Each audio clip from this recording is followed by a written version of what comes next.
ब्रह्म विचार सार परमा आद्यं जगत व्यापिनी वीणा पुस्तक धारिणी भयदाम जन्य अंधकारापहां हस्ते स्फाटिक मालिकां विदधतीं पद्मासने संस्थितां वन्दे तां परमेश्वरीं भगवतीं बुद्धिप्रदां शारदाम् येनाक्षरसमाम्नाय अधिगम्यो महेश्वरात् कृत्स्नं व्याकरणं प्रोक्तं तस्मै पाणिनये नमः वाक्यकारं वररुचिं भाष्यकारं पतञ्जलिं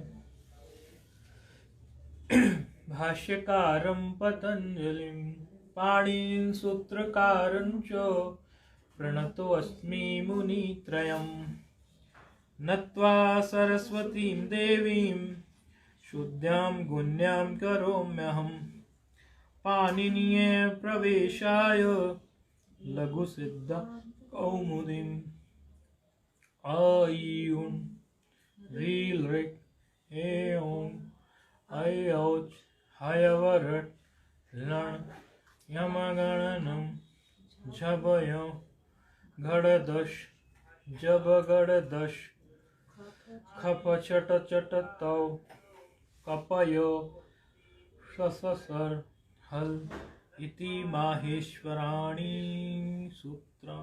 चलो कोई नहीं, व्यस्तता रही होगी। हाँ, तो हमने इसमें सूत्र का कल बता दिया था। आपने अगर वो टेक्स्ट फाइल देखी हो कि अल्पाक्षर होता है तो अल्पाक्षर का ही कॉन्सेप्ट ये अनुवृत्ति का जो हमारा सिद्धांत है ना, अनुवृत्ति का, देखो छोटी छोटी बात है लेकिन ये बहुत जरूरी है।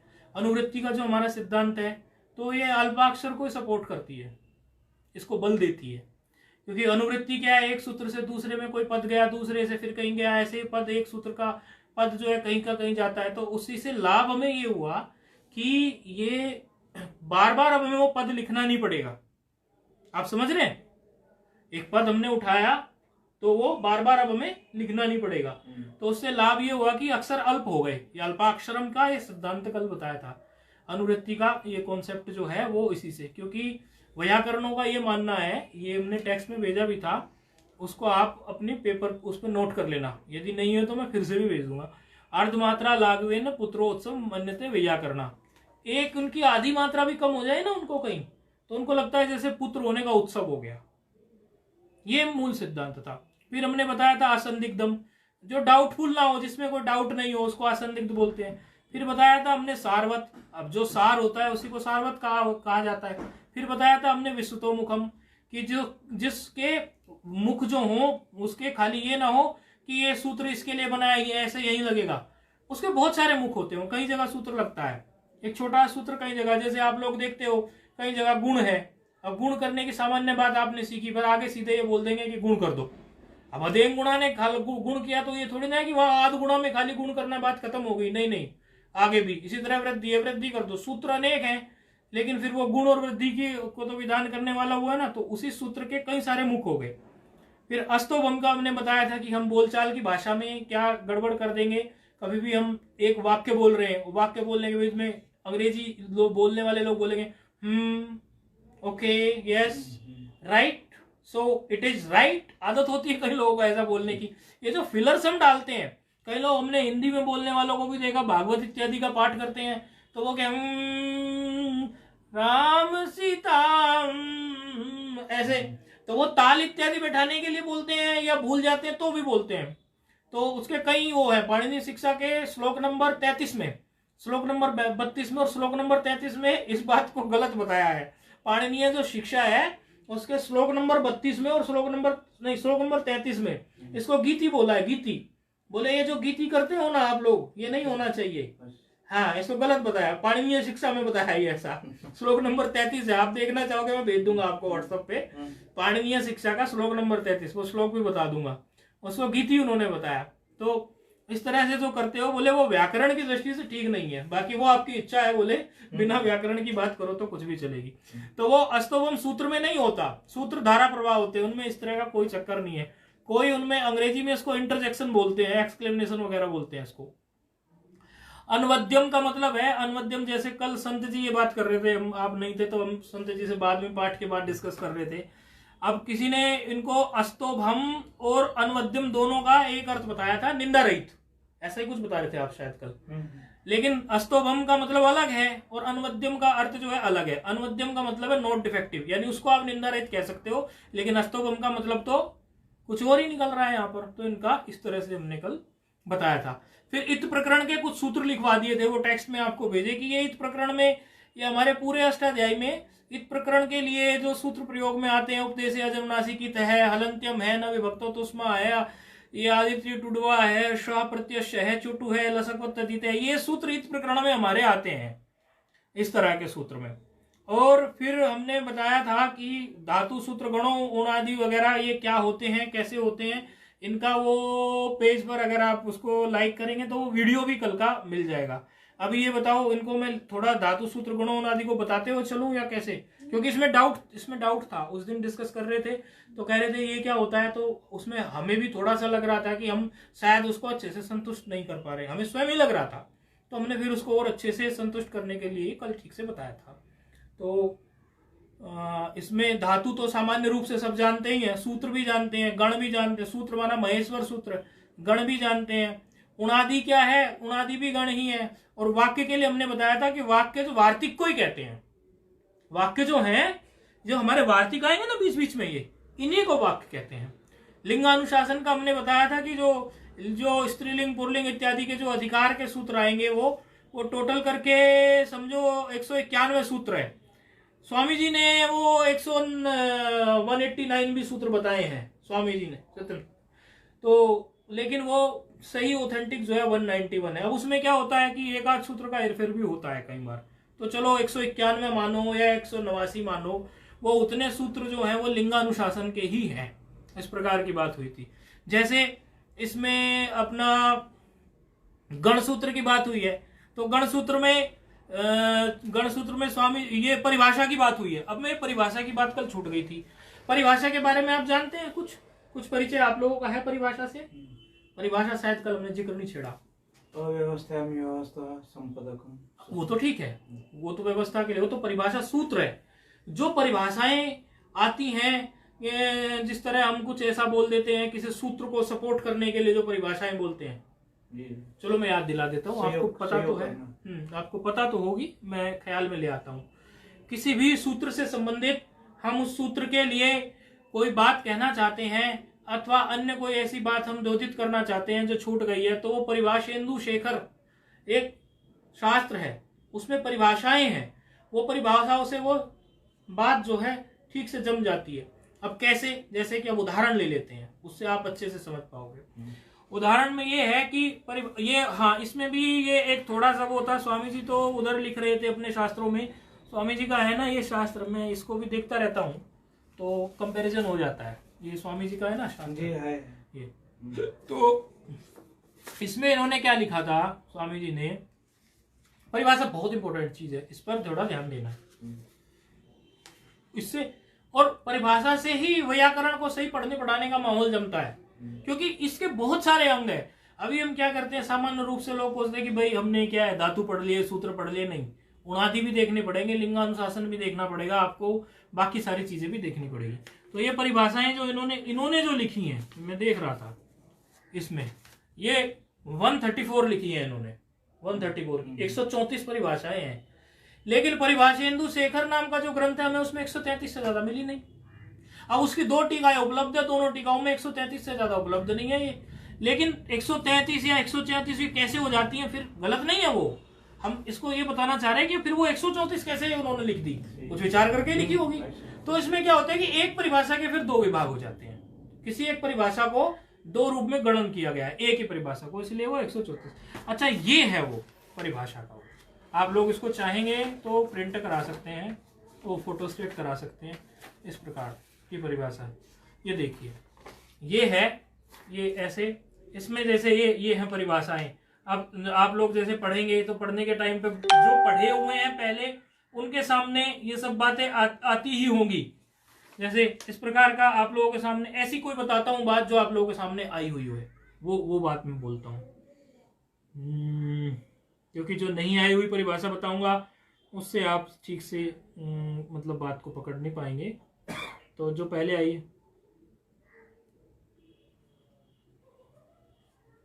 हाँ जैसे समझा भी दूंगा इसको तो आराम से मैं, क्योंकि ये इसमें कोई पुराने सूत्र से संबंध नहीं है इसका।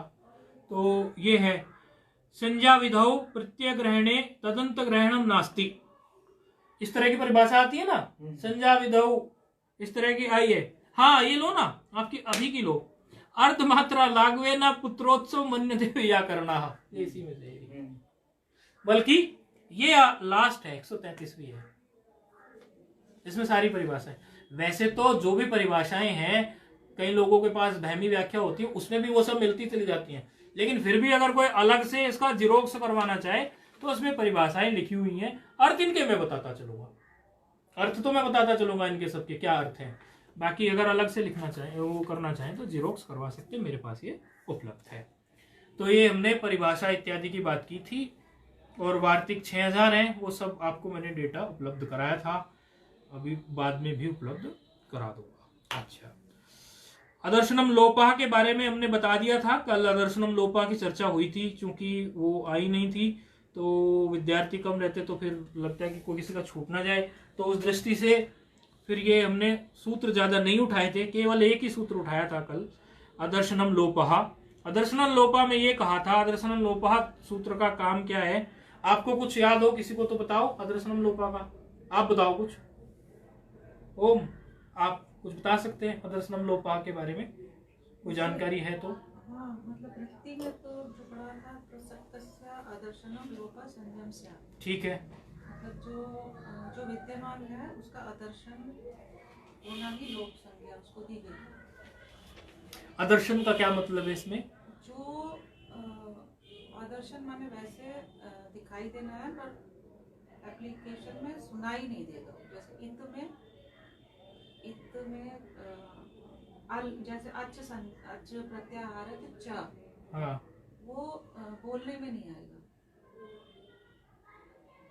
उसी को आदर्शन। ठीक। प्रसक्त का मतलब विद्यमान, प्रसक्त का मतलब विद्यमान, विद्यमान का जो आदर्शन होता है उसी को लोप कहते हैं। विद्यमान का जो आदर्शन होता है उसी को लोप कहते हैं। इस सूत्र का अर्थ यह है, विद्यमान इसीलिए कहा गया है यहाँ पे। आदर्शन तो जब शब्द शास्त्र है ये, तो शब्द शास्त्र में कभी भी कोई दर्शन की बात तो आएगी नहीं, सुनने की बात आएगी, तो आदर्शन का मतलब अश्रवणम ऐसे कह सकते हो। तो विद्यमान का अश्रवण ऐसे बोल दो अब इसको थोड़ा, विद्यमान का प्रसक्त की जगह विद्यमान बोल दिया और आदर्शन की जगह श्रवण बोल दिया, अश्रवण। विद्यमान का आदर्शन लोप, अश्रवण लोप कहलाता है, उसका क्या लोप नाम होता है। तो याया संज्ञा सासा प्रयोजनवती, ये भी देखो परिभाषा इसी से आई है, जो मैंने अभी बोली ये भी इसी में से है, 133 में से ही, याया संज्ञा सासा प्रयोजनवती। तो जो अब इसका प्रयोजन क्या है आगे, तो अगला सूत्र फिर आ रहा है, तस्य लोपः। अब ये सूत्र देखो आप, बहुत मजेदार सूत्र है।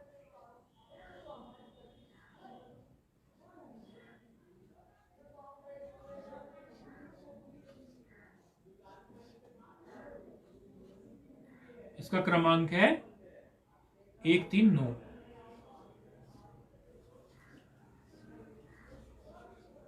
प्रथम अध्याय तृतीय पाद और 9वां सूत्र, ये इसका क्रम है तस्य लोपः का।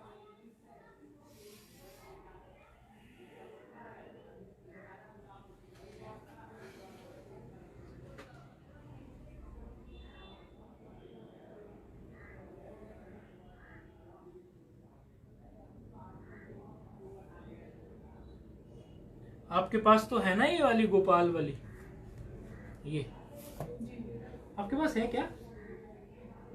अष्टाध्याय ये वाली ऐसी? अच्छा, इसको भी लेके आया करेंगे, इसमें से क्या है हम तुरंत कुछ देख लिया करेंगे एकदम। चिंतन का पाठ है ये, इसमें कोई वो तो है नहीं है कि कोई हेजिटेशन है या कोई वो है, परस्पर विचार कर रहे हैं सब लोग, तो एकदम कुछ भी देखना होगा देखा करेंगे और उससे और क्लियरिटी बन जाती है कि वो इतना नंबर सूत्र है, वो इतना नंबर सूत्र है, ऐसे देखने से। क्योंकि हमें हमारा ध्येय तो अष्टाध्यायी पढ़ना ही है, और वो तो खुद वरदराजाचार्य ही पढ़ाना चाहते हैं, कहते हैं पाणिनीय प्रवेश आए, हमारा ध्येय क्या है वो खुद ही पढ़ाना चाहते हैं। अच्छा, अब आप ये मुझे बताइए, तस्य लोपः सूत्र, आप लोपः सूत्र के बारे में कोई बता सकता है मुझे, ये सूत्र क्या है, क्या कहना चाह रहा है? सूत्र बड़ा छोटा सा है, एप्लीकेशन भी जब करते हैं तो लगता है बस हो गया, लेकिन अगर सूत्र को हम घिसे नहीं तो हमारी बुद्धि नहीं घिसेगी। हम सूत्र को नहीं घिसते, सूत्र के माध्यम से हमारी बुद्धि घिसी जाती है। तो अब आप में से कोई मुझे सिर्फ इतना बता दे, भले वृत्ति पढ़ के बता दे, कैसे भी बता दे, कि तस्य लोपः का कोई मतलब जानता है क्या? क्योंकि आप इतना प्रयोग करते हैं, इतना प्रयोग करते हैं, खूब प्रयोग करते हैं आप लोग इस सूत्र को। अगर आप प्रयोग नहीं करते तो मैं पूछता ही नहीं तो आप इसको प्रयोग करते हैं, प्रयोग करते हैं तो उसका मतलब बता दीजिए।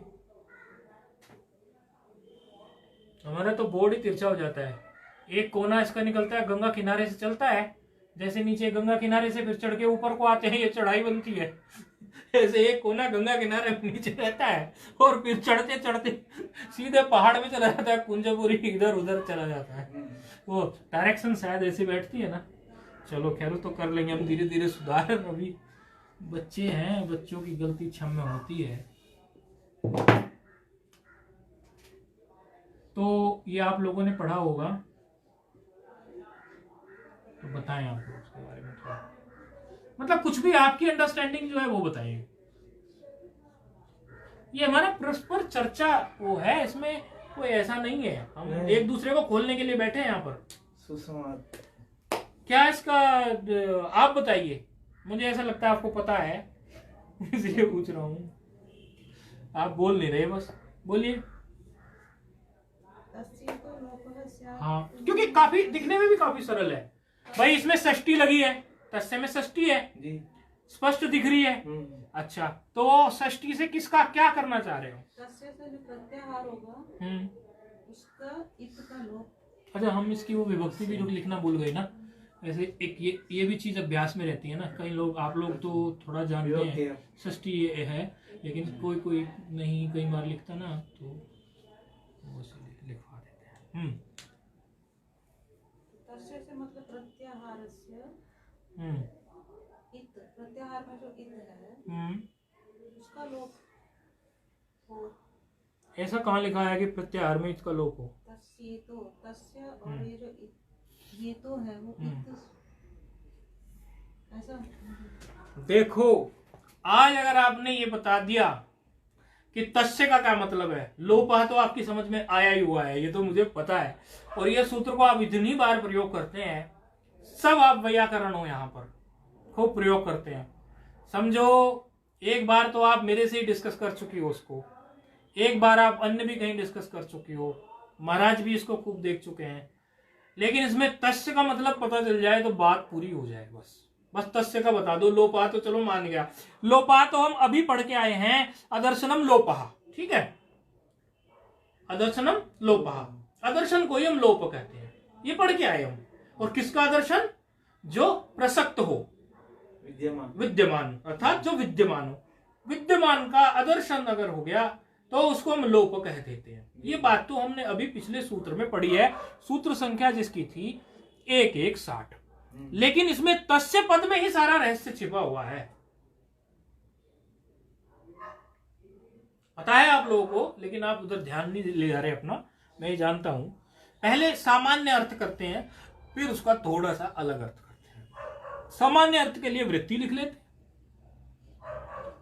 तस्य आज हमारे पास कई रंग की हैं, ये दिखने वालों को मजा आएगा खूब, आज हमने सब निकाल लिए मारकर, तो इसको तोड़ लेते हैं थोड़ा सा। अब आप तो कहेंगे कि तोड़ने को उसमें था ही क्या, आपने क्या तोड़ा, लेकिन जो नया विद्यार्थी होता है उसके हिसाब से तो तोड़ना पड़ता है ना। तस्य इतो बस इतना सही तोड़ा है, कुछ खास तोड़ा नहीं है। तो आप ये मत बोलना कि आपने तोड़ने को कौन सा इसमें तीर चला दिए। भाई नए विद्यार्थी के लिए तो फिर करना ही पड़ता है। लोपः स्यात्, ये है इसकी। बाकी तो अगला पद है वो उसको देख लेंगे।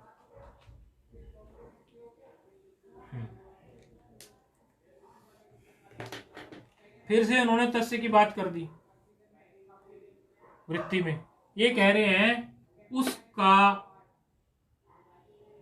अच्छा एक इसमें और बात है, मैं अब अर्थ ये आप लोगों में से निकलवाता हूं, आप लोग अब बताएंगे मुझे। एक और करता हूं, देखो तस्य में षष्ठी, ये हम ऊपर देख चुके। इसमें भी षष्ठी है, इता में भी। ये इता है,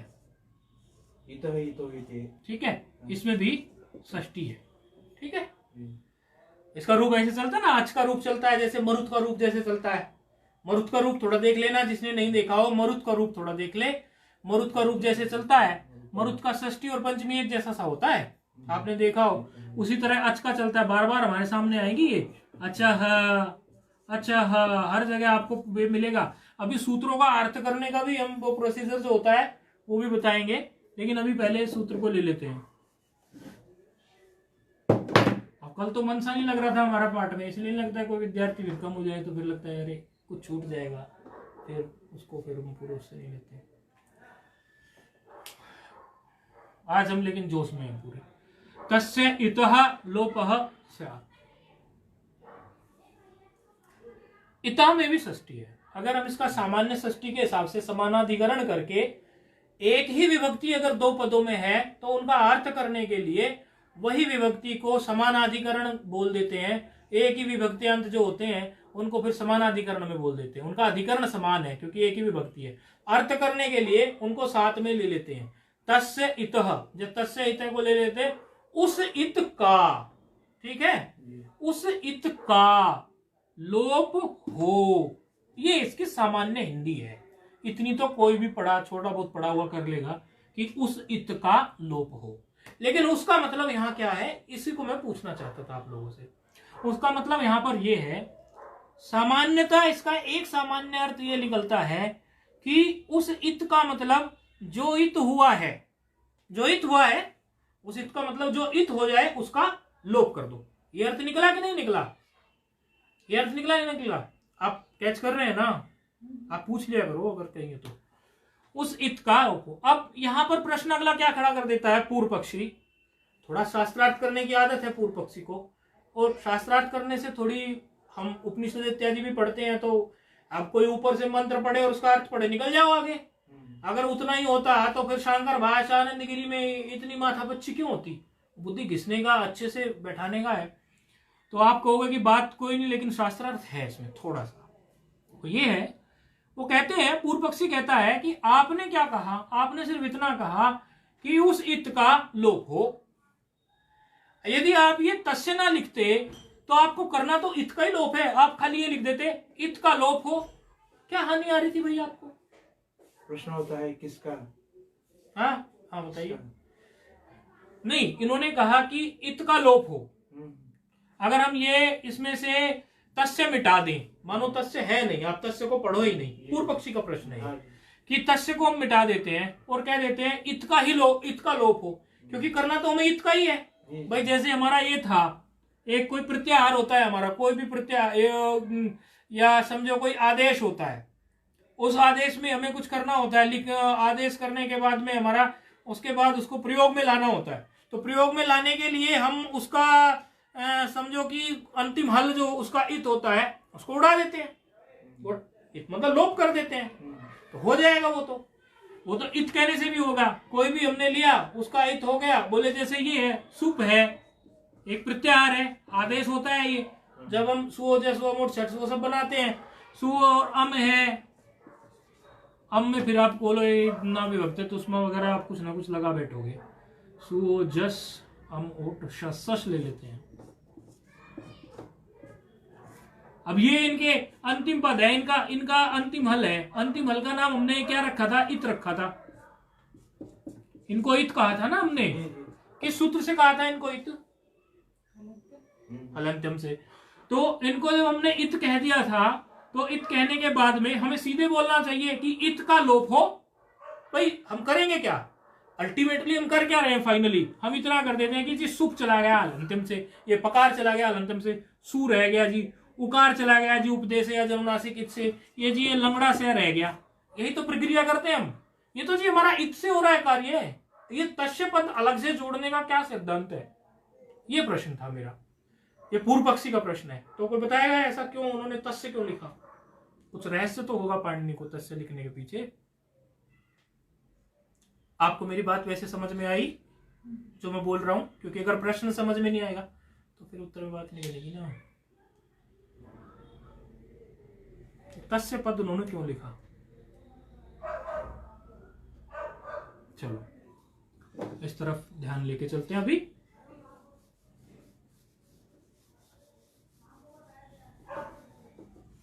दिक्कत क्या हो सकती है अगर तस्य नहीं लिखेंगे?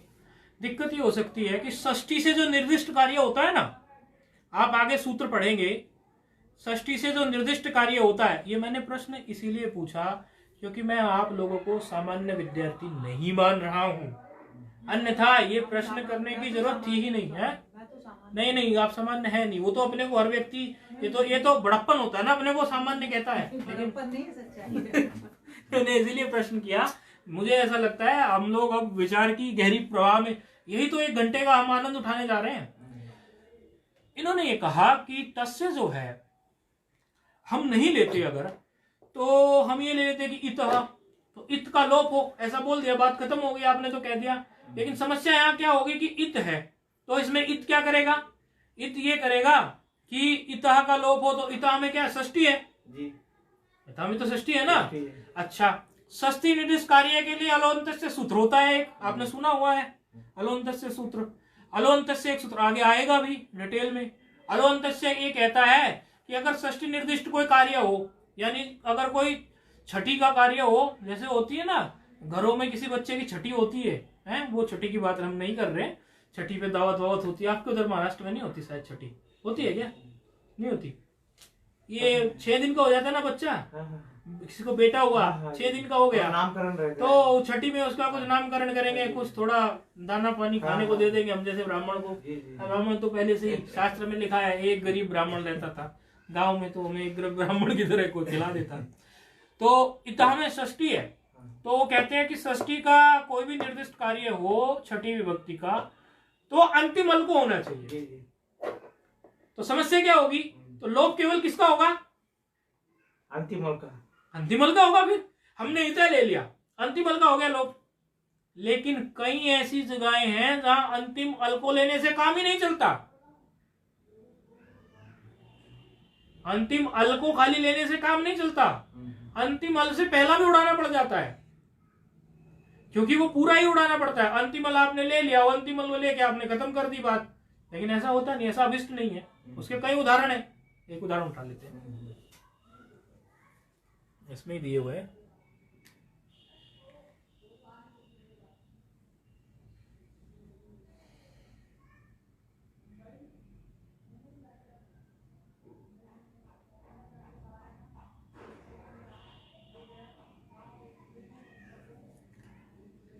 जैसे एक धातु लेते हैं थोड़ी सी, लेकिन अब तो आप लोगों को थोड़ा संस्कार है तो बोल देते हैं, इसमें क्या है।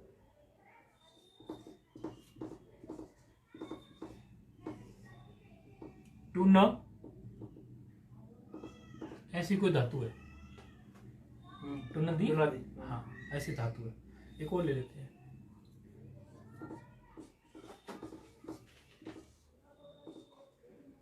अरे आपकी परम मित्र धातु ले लेते हैं ना, एक वो ले लेते, चलो ये भी ले लेते हैं, एक और ले लेते हैं जो आपकी परम मित्र है, जिसका हम हमेशा जिक्र करते हैं। इनसे भी समझाना है, स्नेह के अर्थ में होती है ये स्नेह। किसी किसी का तो नाम ही होता है स्नेह लता, स्नेह। अब होता क्या है, हाँ आपकी प्रसिद्ध धातु भी है, मैं सोच रहा था वो दिखी गई मुझे, ये इतनी, मुझे तो ये बिल्कुल मित्र जैसी लगती है। क्योंकि जिस समय मैं ये महात्मा बनने के लिए उस घड़ी में जो पहला कदम उठाया था, तो मुझे लोगों ने यही सब सुनाया था जब भी कोई संस्कृत की बात आती थी वो बोलते थे आपने सुना नहीं है भगवान भाष्यकार का क्या कहा है उन्होंने? मैंने कहा क्या कहा है? बोले नहीं नहीं रक्षति डुकरी करणे। बोले इसलिए संस्कृत पढ़ने की जरूरत ही नहीं है। मैंने कहा ठीक है महाराज। फिर तो ये डुकरी करने वो धातु है। अब इसमें आप देखिए अगर हम केवल इतः लोपः स्यात् को लेके चले तो इतः लोपः स्यात् को लेने से गड़बड़ क्या हो जाएगी कि इतः लोपः में अंतिम वर्ण का लोप हो जाएगा। इतः का मतलब है अंतिम वर्ण का लोप। अंतिम का लोप होगा क्योंकि इसकी संज्ञा अलोंतस्य के अनुसार वो अंतिम कहीं करेगा। अंतिम अल से भिन्न अल का अंतिम अल का अलोंतस्य क्या कहता है? अंतिम अल का, यानी अंतिम अल में कार्य होगा। अंतिम अल मतलब सारे वर्ण। समझ गए ना? अंतिम अल मतलब सारे। तो टुनदी है ये इसमें क्या होगा? ये चला जाएगा। अंतिम में क्या है? इकार है ना, और ये तो ये क्या रह जाएगी? ऐसे। अब यहां तस्य लोप भी लग चुका, हलंतम सूत्र भी लग चुका। ऐसी स्थिति में और तस्य लोप भी लग चुका, लेकिन कौन से वाला लोपा लग चुका? इस स्थिति में जिसमें तस्य नहीं है, ऐसे वाला लोप है। मतलब ऐसा समझो कि सूत्र या कुछ ऐसा था, इतः लोपा, ऐसा सूत्र था, इतः लोपा, वो लग गया, वो पूरा हो गया। अब ऐसा करने से जब हम रूप बनाएंगे, रूप गलत बन जाएगा। और लघु सिद्धांत कौमुदी तो प्रक्रिया ग्रंथ है, और हर समय पे ये तो रूप सिद्धि के लिए भागता रहता है। बस रूप सिद्ध होना चाहिए, रूप सिद्ध होना चाहिए। रूप अगर गलत सिद्ध हो रहा है तो कहीं ना कहीं से पाणिनि जी की मुझे बड़ी प्यारी आदत लगती है। पाणिनि जी ने तो खैर ये नहीं रची, ये तो वरदराजाचार्य जी की आदत है, ये पाणिनि जी की आदत नहीं है। यहाँ कंफ्यूजन क्रिएट मत कर लेना। रूप सिद्धि पाणिनि जी का सिद्धांत नहीं है, ये प्रक्रिया ग्रंथ लघु सिद्धांत कौमुदी का सिद्धांत है। तो ये वरदराजाचार्य का, तो यहाँ पे बोलना पड़ेगा वरदराजाचार्य जी रूप सिद्धि के पीछे भाग रहे हैं लठ लेके, रूप सिद्ध करो। इससे करेंगे सिद्ध नहीं होगा। कैसे नहीं होगा? कि फिर ये टू रह जाएगा, लेकिन ये एक सूत्र आता है आदि टू है, इससे टू भी चला जाता है, वहां वो भी चला जाता है, जाना चाहिए। लेकिन अगर हम इसमें इता ले तो अंतिम अल को कार्य हो गए, रह गया, नहीं बनेगा रूप। इसीलिए तस्य को लेना पड़ा। तस्य को लेने से ये हो गया कि खाली अंतिम अल की बात मैं नहीं कर रहा हूं, इता से तो केवल अंतिम अल आ जाएगा षष्ठी कार्य से। तस्य मतलब उसका, उनका, उस तरह से लो, उसका मानो, यानी जो भी इत है उसमें, उसका मैं कर रहा हूं। कोई भी इत है ना उसमें, उसका कर रहा हूं, केवल अंतिम अल का नहीं। तो अब ये इत है, ये इत है, किसी सूत्र से इत हो जाएगा। जैसे इत प्रकरण में आपको सूत्र गिनवाए वो, तो उनमें किसी भी सूत्र से इत हुआ है तो उसका भी लोप होगा। अब जैसे डुकरी करने हैं, अब अगर वो इता लोपा सूत्र बनता, तस्य लोपा सूत्र ना बनता, ये चला जाता, लेकिन ये डुकरी छाती पे बैठा रहता, डुकरी छाती में बैठा रहता, इससे भी रूप फिर धातु बननी है। वो तो जो आपका रूप बनता है डुकरी करने धातु का, वो करती वाला जो रूप बनता है ना डुकरी करने का, करने के अर्थ में जो रूप बनता है धातु का, वो नहीं बनता इससे। डू खड़ा रहता है वहां पे, तो डू खड़ा है तो डुकरती बन जाता।